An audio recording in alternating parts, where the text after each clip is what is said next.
За гадаад иргэн сайдын хариултан дээр хэлэхэд зүгээр ер нь бол хэдүүлээ бас бодож явахгүй болов шүү дээ. Тэр Японд байгаа элчин сайдын яамны байр цав одоо тийм газар хөдлөлтийн чичирхийлээс болоо цав гарцсан байгаа байхгүй.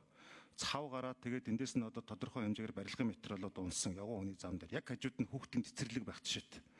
Тэгээд тэр хүүхдийн цэцэрлэгийн ямар нэгэн байдлаар ямар нэгэн аюулын зэрэг нь нэмэгдээд хүүхд шуух дээр унаад яадаг тэр дипломат одоо хуулиараа бол элчин сайдын яамны газар нутагч юм бол манай улсын юу байгаа шүү дээ. Одоо тэгэхээр манай улсын нутаг дэвсгэр дээр гэж тооцогдох юм бол тэндээс нь ямар нэгэн барилгын материал унаад ямар нэгэн хүний аймнаас эрүүл мэндэд ноцтой аюул учруулах нөхцөл байдал үүссэн байгаа юм.